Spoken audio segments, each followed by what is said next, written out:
Assalamualaikum warahmatullahi wabarakatuh. Selamat malam, Ibu dan Bapak dosen serta rekan-rekan yang terhormat. Perkenalkan, nama saya Muhammad Riwan Azaldi dengan NIM 01 021 2821 26058. Hari ini, dalam tugas perencanaan pembangunan ini, saya akan menjawab pertanyaan-pertanyaan yang sudah diajukan untuk kita bahas dan sudah diberikan di dalam mata kuliah perencanaan pembangunan. Yang pertama, pertanyaannya adalah mengapa dalam situasi apa intervensi publik atau perencanaan diperlukan? Pertama-tama, kita perlu memahami pentingnya intervensi publik dalam konteks perencanaan pembangunan. Intervensi publik itu sendiri mengacu pada tindakan yang diambil oleh pemerintah atau entitas publik untuk mencapai tujuan yang bermanfaat bagi masyarakat dan mengatasi tantangan dalam proses pembangunan. Intervensi publik sangat penting karena memainkan peran sentral dalam mencapai tujuan pembangunan yang berkelanjutan. Hal ini penting dalam beberapa hal, yaitu yang pertama, pada perlindungan masyarakat. Ketika intervensi publik diperlukan untuk melindungi masyarakat dari resiko-resiko yang mungkin terjadi selama pembangunan, seperti halnya penyakit, bencana alam, bahkan dampak lingkungan yang merugikan. Yang kedua, ada yang namanya peningkatan kesejahteraan. Pemerintah perlu mengambil tindakan yang mengarah pada peningkatan kualitas hidup masyarakat melalui pelayanan kesehatan, pendidikan yang berkualitas, serta pembangunan infrastruktur yang mendukung pertumbuhan dan ekonomi. Yang ketiga, yaitu penyelenggaraan hukum. Intervensi publik itu sangat diperlukan karena membantu menjaga ketertiban dan keadilan dalam masyarakat yang merupakan persyarat penting untuk perkembangan yang berkelanjutan. Sekarang mari kita tinjau dalam situasi apa intervensi publik sangat diperlukan dalam konteks perencanaan pembangunan. Yang pertama adalah ketika terjadinya krisis kesehatan.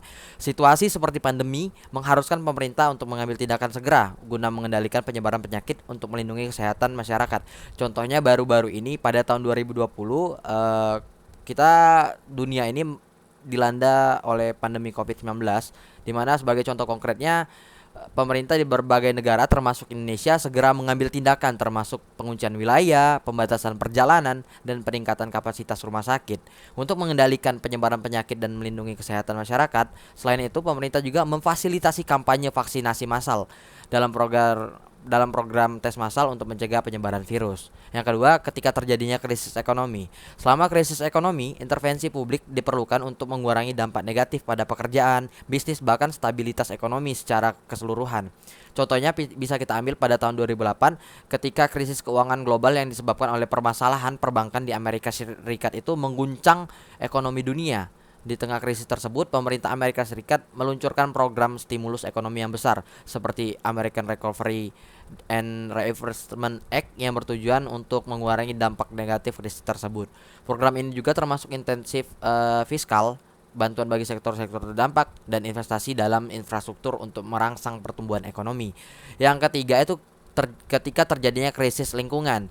Perlindungan lingkungan adalah elemen kunci dalam perencanaan pembangunan berkelanjutan. Pemerintah harus mengambil langkah-langkah yang kuat untuk menjaga sumber daya alam dan lingkungan. Sebagai contohnya, pemerintah Swedia telah mengambil langkah-langkah yang signifikan untuk melindungi lingkungan mereka. Mereka memperkenalkan kebijakan energi berkelanjutan yang sangat progresif dan berinvestasi dalam energi terbarukan seperti tenaga surya dan angin. Lalu yang keempat itu ketika di mana diperlukan itu ketika pendidikan. Pemerintah harus memastikan akses yang adil terhadap pendidikan berkualitas untuk semua warga negara guna mencapai pembangunan manusia yang berkelanjutan. Contoh yang bisa kita ambil adalah Finlandia. Negara tersebut memastikan akses yang adil terhadap pendidikan berkualitas. Mereka memiliki sistem pendidikan yang sangat inklusif dan berkualitas tinggi yang memastikan setiap warga negara tanpa memandang latar belakang ekonomi atau sosial bahkan ras mereka. Jadi semua warga itu memiliki akses pendidikan yang berkualitas. Ini menciptakan masyarakat yang terdidik dan mendukung pembangunan manusia yang berkelanjutan. Nah, jadi kesimpulannya intervensi publik atau perencanaan dalam konteks perencanaan pembangunan adalah alat penting dalam menjaga kesejahteraan masyarakat dan menjawab berbagai tantangan yang mungkin terjadi selama proses pembangunan. Dalam situasi seperti krisis kesehatan, ekonomi, lingkungan, atau dalam konteks pendidikan, perencanaan dan intervensi publik yang bijak diperlukan untuk mencapai tujuan pembangunan yang berkelanjutan. Lanjut untuk soal yang kedua, saya akan menjelaskan itu soalnya diminta contoh 2 dari 7 mazhab perencanaan. Baiklah, pada kesempatan kali ini saya akan membahas mengenai mazhab teori Marxisme dan kritik serta teori perencanaan kanan baru. Baiklah, yang pertama tentang teori Marxisme dan kritik. Teori Marxisme adalah pendekatan yang berasal dari pemikiran Karl Marx dan Friedrich Engels. Pendekatan ini menekankan pentingnya struktur kelas sosial dalam perencanaan pembangunan. Marxisme berfokus pada peran kelas pekerja dan eksplorasi ketidaksetaraan sosial. Menurutnya, kapitalisme itu sama dengan tidak stabil. Oleh karena itu, ia berpendapat bahwa negara perlu menghadirkan stabilitas untuk menghilangkan kapitalisme. Pada dasarnya, Marxisme ini berpendapat bahwa perencanaan pembangunan harus mendorong redistribusi kekayaan dan kesetaraan sosial. Contoh pengaplikasiannya, teori ini bisa kita temukan dalam program-program pemerintah yang mengedepankan kesejahteraan sosial serta perlindungan pekerja. Misalnya negara-negara di Skandinavia seperti Swedia dan Norwegia itu memiliki sistem perencanaan yang kuat untuk memastikan akses semua warganya terhadap layanan kesehatan dan pendidikan yang lebih berkualitas. Mazhab kedua yang saya akan bahas yaitu tentang perencanaan kanan baru. Perencanaan kanan baru adalah pendekatan yang mengedepankan pemberian kebebasan ekonomi dengan sedikit campur tangan pemerintah dalam kehidupan ekonomi. Mazhab ini memiliki kepercayaan tinggi pada mekanisme pasar. Penganut pendekatan ini meyakini bahwa pasar bebas dan swasta yang kuat akan membawa kemakmuran bagi masyarakat. Mereka mendukung deregulasi dan privatisasi sebagai cara untuk meningkatkan efisiensi ekonomi. Contoh yang baik dari perencanaan kanan baru adalah liberalisasi ekonomi yang terjadi di berbagai negara.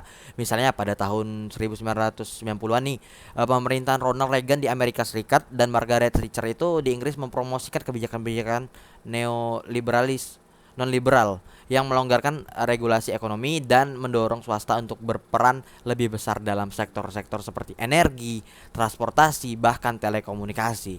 Kedua mazhab perencanaan ini memiliki pendekatan yang sangat berbeda terhadap pembangunan ekonomi dan sosial, dan mereka mempengaruhi berbagai aspek kebijakan di praktik di berbagai negara.